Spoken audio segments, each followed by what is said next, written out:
Bonjour à tous, aujourd'hui nous allons suivre un tutoriel pour remplacer la batterie sur un iPad 2. Donc voilà à quoi ressemble la batterie. En fait, elle est collée à l'intérieur de votre iPad, donc on va avoir besoin d'enlever la vitre, etc., etc. Voilà, à l'intérieur de l'iPad. Donc c'est pas une réparation qui est évidente, il faut compter à peu près une heure. La difficulté est de 4 sur 5, mais si vous suivez attentivement le tutoriel, cela ne devrait pas poser de problème. Et surtout, il faut avoir les outils appropriés. On va y venir tout de suite. Vous retrouverez cette pièce détachée sur notre site internet, vous bénéficiez de 10% de remise avec le code YouTube. Vous avez également besoin, pour suivre ce tuto, des outils spéciaux iPad avec un iSesamo, une pincette, une spatule en nylon tressé, un tournevis cruciforme, des médiators et un coussin chauffant en fait qui va vous servir pour ouvrir l'iPad. Donc on peut utiliser soit un coussin chauffant ou soit un sèche-cheveux ou un décapeur thermique. On va y venir juste après dans le tutoriel. Donc ça va nous servir pour ouvrir l'iPad. Pour ouvrir votre iPad, vous allez devoir décoller la vitre du châssis. Alors derrière la vitre, aux emplacements notés en rouge, il y a des nappes qui sont collées sur l'écran. Donc à gauche, on a noté l'emplacement pour des nappes qui sont collées derrière l'écran sur l'iPad 2 standard, donc le modèle Wi-Fi, et à droite sur le modèle 3G. Donc faites bien attention à ces emplacements-là quand vous allez ouvrir l'iPad. La vitre de votre iPad est collée sur le châssis, donc nous on va utiliser un décapeur thermique à environ 200-250 degrés. On va faire tout le contour de l'iPad. Vous pouvez également utiliser le coussin chauffant que vous mettez au micro-ondes pendant 1 minute 30 et ensuite vous appliquez tout le contour. Voilà, une fois que c'est bien chauffé, que la vitre a bien été chauffée, on va utiliser l'outil iSesamo qu'on va glisser entre le joint et la vitre. Alors faites attention, c'est bien entre le joint et la vitre, pas entre le joint et le châssis en aluminium. Donc voilà, vous glissez le iSesamo comme sur la vidéo entre le joint et le châssis. Dès que vous avez un tout petit espace de quoi glisser la spatule, vous glissez ensuite la spatule en nylon tressé, donc la spatule noire, jusqu'à l'encoche qu'on voit bien là sur la vidéo. On voit bien l'encoche, donc on glisse là sous la vitre et ensuite jusqu'à l'encoche. Ensuite, on va faire le tour tout simplement. Donc au préalable, on aura chauffé la colle, donc c'était l'étape d'avant. Donc maintenant, ça s'ouvre sans trop de problème. Voilà, à chaque fois que vous avez fait environ 5 ou 6 cm, vous rajoutez un petit médiator pour éviter que la colle reprenne sur la vitre, tout simplement. Voilà, on fait tout le contour. Alors faites bien attention à ce niveau-là, en haut à droite, vous avez la nappe du bouton power. Donc vérifiez bien que vous ne l'avez pas endommagé. Donc là, voilà, on ne le voit pas très bien malheureusement. Voilà, c'est juste là où il y a le deuxième médiator. D'accord. Donc là sur la droite, la nappe power est ici. Faites bien attention à ne pas la sectionner, ça c'est valable sur tous les modèles d'iPad 2 qui soient en Wi-Fi et en 3G. Pour les modèles 3G uniquement, vous avez des nappes qui sont collées juste à droite et à gauche de la caméra avant. D'accord, donc la partie qu'on est en train de chauffer, qu'on va bien réchauffer pour bien décoller les nappes qui sont juste derrière la vitre tactile. Et ensuite, on va, comme tout à l'heure, utiliser notre spatule pour décoller la vitre du châssis, tout simplement. Donc là, nous, le modèle qu'on a, c'est un modèle Wi-Fi, donc on n'a pas de problème de nappes qui peuvent être collées à ce niveau-là. Bon, elles se décollent assez facilement, hein, donc vous ne devrez pas rencontrer de problème. Si vous savez qu'elles sont là, ça ne devrait pas poser de problème. Normalement, vous n'allez pas les abîmer. On va faire la même opération juste à droite du bouton Home. Alors là, à droite du bouton Home, vous avez la nappe du Wi-Fi. Donc ça, c'est valable pour tous les modèles d'iPad 2, qui est collée juste derrière la vitre. Donc on va y venir, on va faire un petit zoom pour bien expliquer à ce niveau-là. Donc on va réchauffer cet emplacement-là. Vous avez forcément la nappe du Wi-Fi qui est collée juste à droite du bouton Home. On va mettre l'iPad sur la tranche pour bien voir la nappe. Et il faut vérifier que la nappe reste collée sur le châssis et qu'elle ne parte pas avec la vitre. Donc là on voit pas très bien, mais on va insérer une petite photo pour que vous voyez mieux. Si jamais elle reste collée, vous utilisez un cutter pour décoller la nappe du Wi-Fi et qu'elle reste sur le châssis. Alors n'ouvrez pas trop grand l'iPad pour pas faire trop de torsion sur la vitre.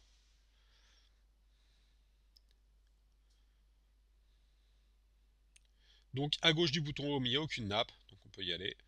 Et ensuite, sur l'autre côté, donc sur le côté gauche initial, il y a juste la nappe du tactile, mais normalement, si vous rentrez pas trop votre outil d'ouverture, vous n'allez pas l'abîmer parce qu'elle est repliée vers l'écran LCD. Donc voilà, quand vous avez fait tout le contour de l'iPad, votre iPad est prêt à être ouvert. On va simplement céder un petit peu de la spatule et ensuite on peut l'ouvrir tout simplement et on aperçoit l'écran LCD qui est juste en dessous. Alors maintenant, on va pouvoir enlever l'écran LCD.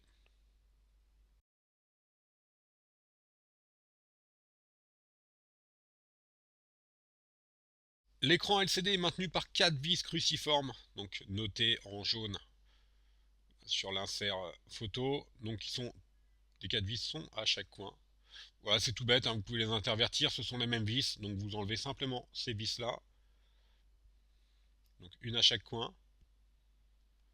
Elles sont faciles à enlever, il n'y a vraiment rien de spécifique à ce niveau là. Voilà, et ensuite on peut tout simplement enlever le LCD comme un livre. Maintenant on va déconnecter le connecteur LCD, on va faire un petit insert de photo pour bien voir comment ça fonctionne.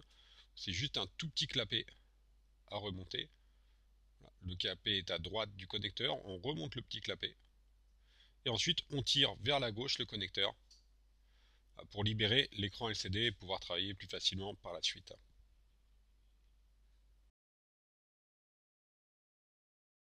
Il nous reste à enlever la vitre tactile pour travailler plus facilement. On va simplement déconnecter les deux connecteurs. Là, on relève les petits clapets à 90 degrés, donc un à droite et un à gauche, et ensuite on va tirer vers le haut pour enlever la nappe de l'écran tactile.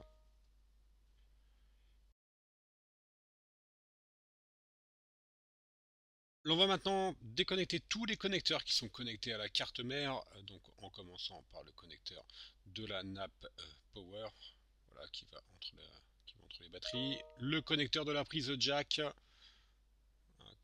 c'est similaire à la prise du tactile qu'on a enlevé tout à l'heure, il est légèrement collé, donc on va le décoller et ensuite on le déclipse par la gauche. Enfin, le connecteur dock qui est maintenu qui est caché par un petit autocollant. Voilà, on le déconnecte et sous ce connecteur dock, on va avoir le connecteur du haut-parleur qu'on soulève délicatement. En fait, on le soulève. Voilà, il y a trois petits fils et on le soulève le tout. Donc maintenant, on va s'attaquer à la visserie de l'iPad, plutôt de la carte mère de l'iPad. Donc vous avez deux vis en haut. Alors, ça c'est un modèle Wi-Fi. Sur le modèle 3G, au-dessus de ces deux vis-là, vous avez le module 3G. Donc, pour ceux qui ont un iPad 3G, vous pouvez suivre ce tuto-là en laissant le module 3G en place. Voilà, donc deux vis juste au-dessus.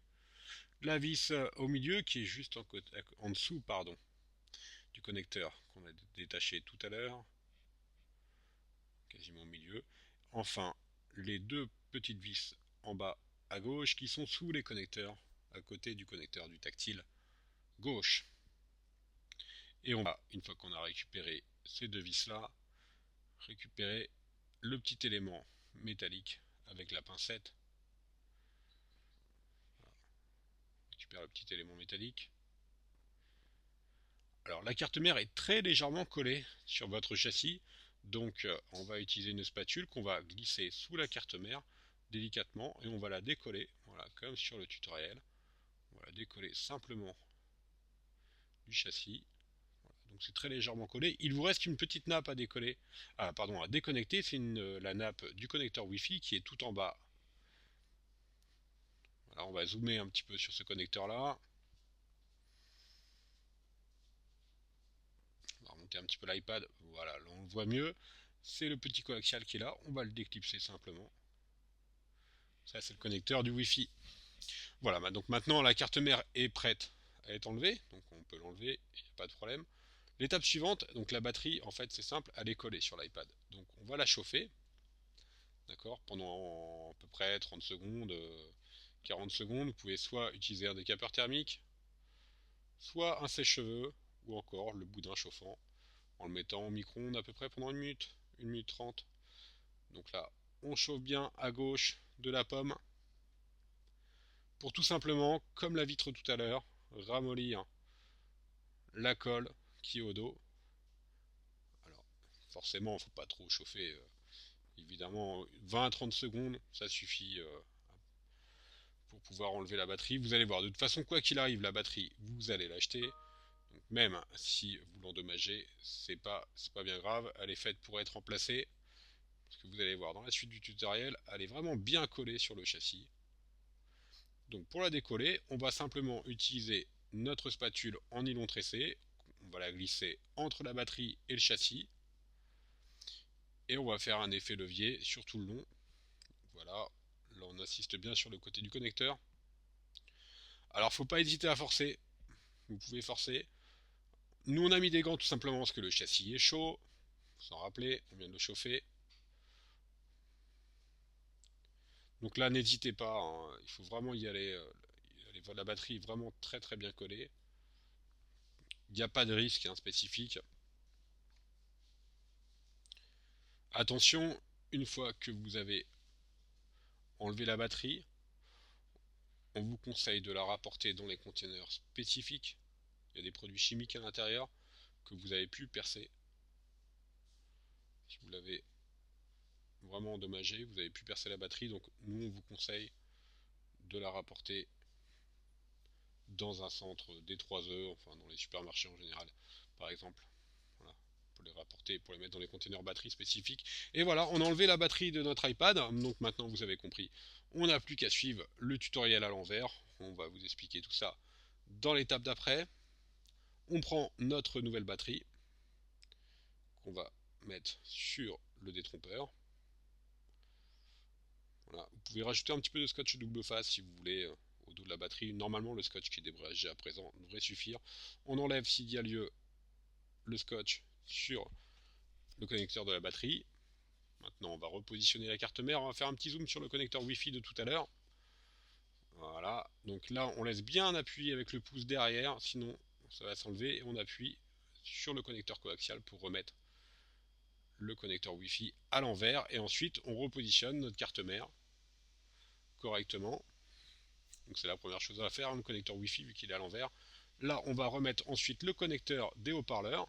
Donc tout simplement en appuyant dessus, on repositionne correctement avec la pincette. Et ensuite, on va le reclipser dans son endroit d'origine. Voilà. Là, c'est OK. Donc on peut passer à l'étape suivante, c'est remettre évidemment tous les connecteurs qu'on a enlevés précédemment, la visserie également. Donc les deux vis qui sont tout en haut, une et deux. Alors donc un petit rappel pour ceux qui ont un module 3G, normalement au-dessus vous devez avoir votre module 3G qui a dû rester en place avec la carte mère évidemment. Là dans notre cas c'est un iPad 2 Wi-Fi, c'est le modèle le plus courant. Donc on remet la vis qui est juste au-dessus, vous avez remarqué des contacteurs de la batterie. On rebranche notre câble qui va vers la nappe du bouton power.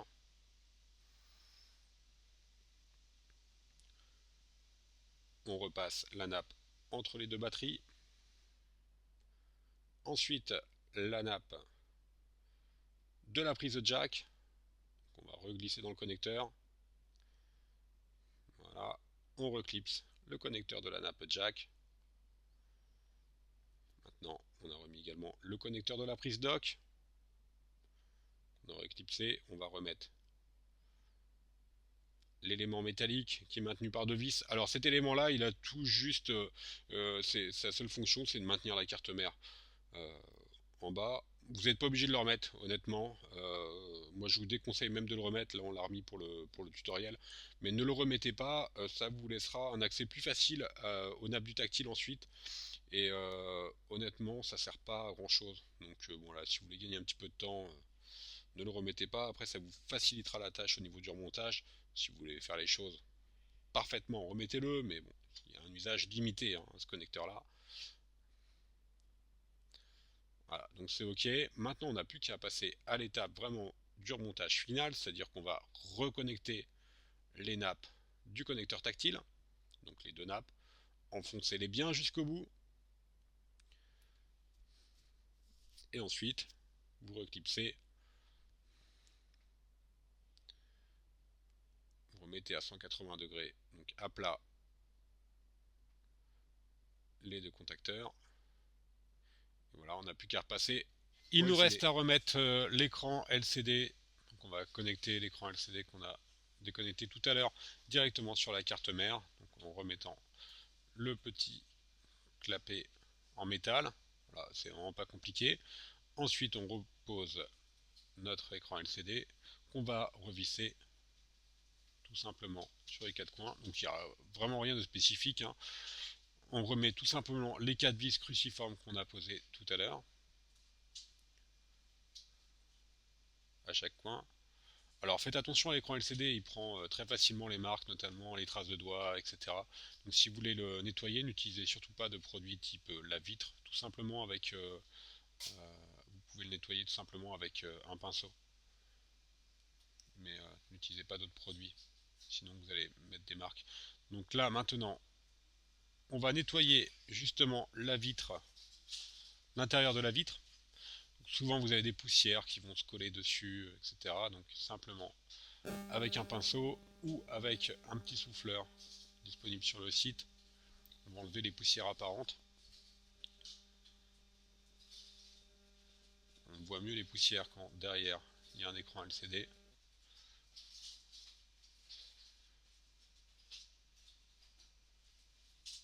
Donc là, a priori, tout a l'air ok. Donc pour refermer l'iPad, nous on va utiliser de la colle. Alors on a testé pas mal de colle ici. On s'est arrêté sur une marque, la marque Sader. Elle est vraiment pas mal parce qu'au niveau de l'élasticité et au niveau de la tenue, dans le temps, c'est la meilleure qu'on a trouvée. Donc vous la retrouvez également en vente sur le site internet. Voilà, on applique de la colle sur tout le pourtour de l'iPad. Après, vous aurez également les autocollants d'origine qui vont recoller par-dessus. On applique un petit filet de colle, il ne faut vraiment pas en mettre beaucoup, tout le long. Voilà, et après, on n'aura plus qu'à refermer l'iPad, tout simplement, et le mettre sous presse. Donc surtout, avant de refermer l'iPad, vérifiez bien qu'il n'y a aucune trace sur le LCD. Sinon, après, c'est trop tard, vous serez obligé de tout rouvrir. Voilà, on n'a plus qu'à refermer l'iPad et le mettre sous presse et tout est ok. Donc on vous remercie pour avoir suivi ce tuto. Vous retrouverez tous les éléments qu'on a présentés sur la vidéo sur notre site internet www.brico-fun.com. Vous bénéficiez de 10% de remise avec le code YouTube. Vous verrez également sur notre site internet beaucoup de tutoriaux de réparation concernant les iPhones, iPad, Samsung Galaxy, etc. Donc merci à tous d'avoir suivi ce tutoriel et à bientôt pour de nouvelles vidéos.